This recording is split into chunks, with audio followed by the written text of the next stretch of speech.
Сәлеметсіздер ме, құрметті оқушылар? Біздің бүгін қарастыратын тақырыбымыз бөлшек рационал теңсіздіктерді шешу. Алдыңғы сабақта біз бүтін рационал теңсіздіктерді шешу тақырыбын қарастырғанбыз. Сол алдыңғы тақырыпқа бір мысал есеп шығара салайын. Мына жерде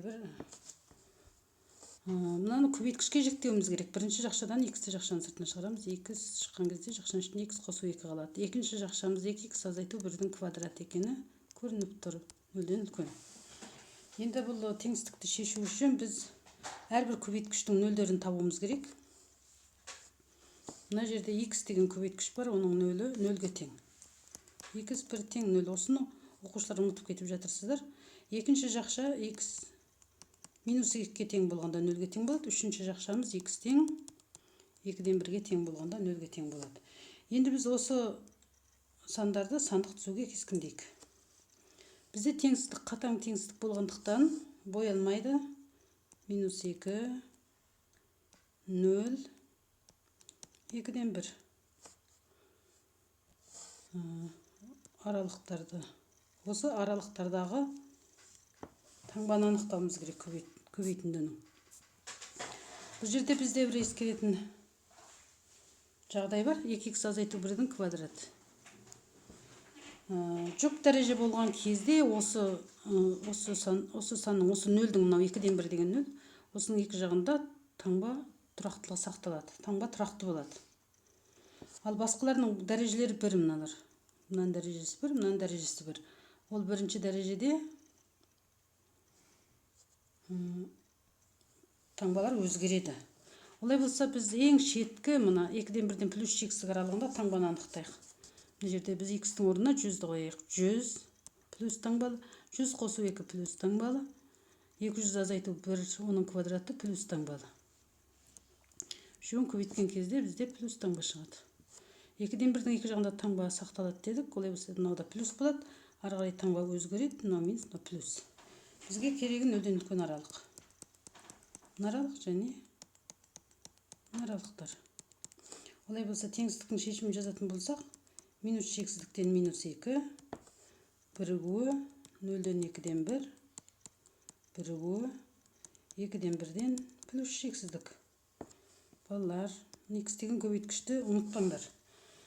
Енді бөлшек рационал теңсіздіктен қандай теңсіздіктер?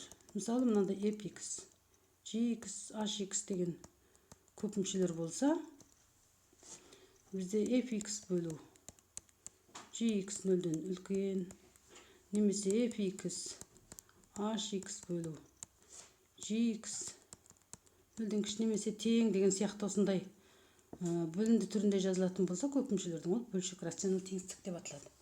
Енді оларды шешу жолдарын бірнеше мысалдар арқылы қарастырайық.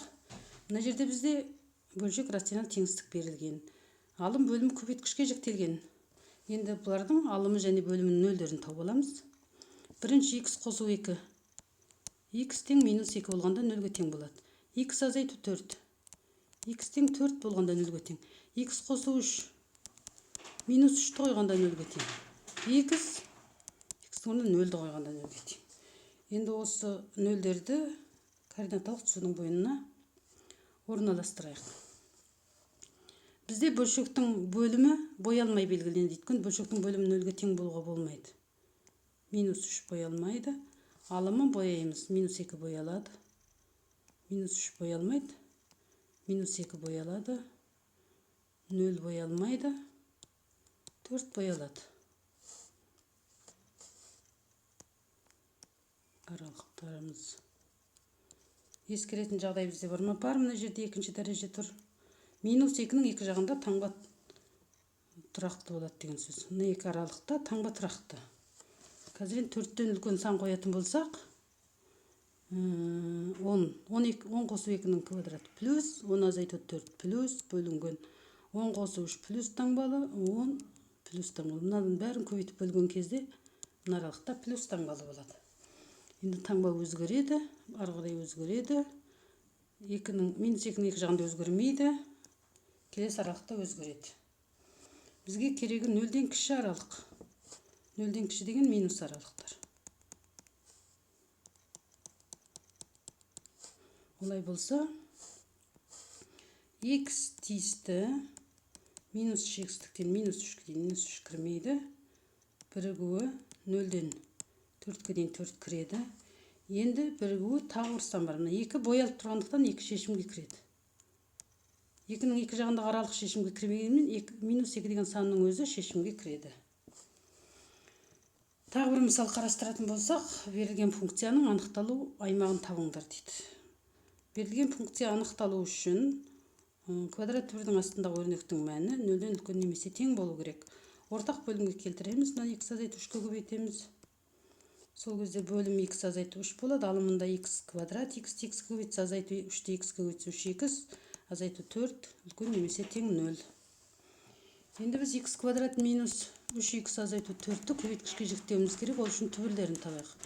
Бет теоремасына кері теорема бойынша қосындысы 3-ке тең, көбейтіндісі 2-1-дің минус 4-ке тең. Олар қандай сандар? Минус 1 мен 4.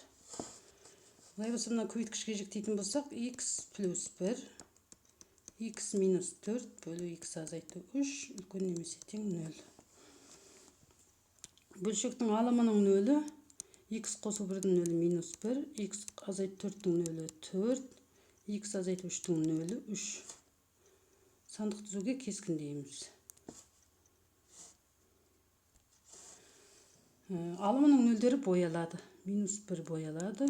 Бөлімнің нөлі боялмайды. 4 боялады.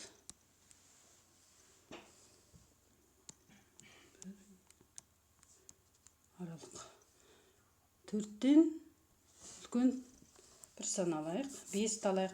5 қосу 1-дің таңбасы плюс. 5 азайту 4 плюс. 5 азайту 3 плюс. Сонда мына жерде плюс таңбалы. Ары қарай таңба өзгереді. Бұл жерде бәрі тақ дәрежелі. Минус. Бізге оң плюс аралықтар 0-ден үлкен немесе тең. Олай болса, берілген функцияның анықталу аймағы тең болады. Минус 1-ден 3-ке дейінгі сандар 3 кірмейді. Бірігуі 4-тен плюс 8-ке дейінгі сандар. Тағы бір мысал қарастырайық. Мына жерде алымында көпмүше көбейткішке жіктелмеген. Көпмүшені көбейткішке жіктеу үшін бізде ортақ көбейткіш жақшаны сыртына шығару, қысқаша көбейту формуласы, топтау әдісі деген тәсілдер бар. Бұл жерде 4 қосылғыш тұр. Топтау әдісін қолданайық. Осы тура тұрған қалпында бұлай 2-2-ден алып топтап көбейткішке жіктей салайық. X квадратты жақшаны сыртына шығарамыз. X минус 5 қалады. Қосу 8 жақшаны сыртына шығарсақ, X минус 5. Алымын жіктеп алайық көбейткішке ең алдымен. X минус 5-ті жақшаны сыртына шығарайық, x квадрат қосу 8. Енді бөлшекке жазамыз. X минус 5 көбейтілген x квадрат қосу 8 бөлімінде x қосу 4. Кіші 0-ден. Көбейткішке жіктедік, алым мен бөлімнің 0-ін табамыз. Алымында x минус 5-тің 0-і x тең 5. X квадрат қосу 8. Бұл 8-ден үлкен немесе тең сан. Санның квадраты оң сан, оған 8 қосса 8-ден үлкен немесе тең сан. Олай болса, оның 0-і жоқ, бөлімнің 0-і минус 4. Енді сандық түзуге осы 2 санды белгілейік. Екеуі де боялмайды. Мынау қатаң теңсіздік. Бөлімнің 0-і онсыз да боялмайды. Алымның 0-і де боялмайды. Қатаң теңсіздік болғандықтан бізде аралық 3 аралық. 5-тен үлкен 6-ны қойсақ 6 азайту 5. Плюс таңбалы x квадрат қосу 8 плюс таңбалы онсыз да 5 қосу 4 плюс таңбалы. Үшеуінің таңбасын көбейткенде мұнда плюс. Мұнда таңба өзгереді. Бізге керегі 0-ден кіші аралық. Олай болса, x тиісті минус 4-тен 5-ке дейінгі аралықта. Осымен балалар, біздің бүгінгі тақырыбымыз аяқталды. Бөлшек рационал теңсіздіктерді шешу үшін алым мен бөлімін бөлшектің көбейткішке жіктеп алуымыз керек. Соның кейін барып алым мен бөлімнің нөлдерін сандық түзуге белгілеуіміз керек. Соның кейін аралықтардағы таңбаны анықтап, біздің шешім болатын аралықты штрихтап көрсетіп, сосын аралықпен жазуымыз керек екен. Жарайды, жақсы балалар. Келесі сабақта кездескенше қош сау болыңыздар.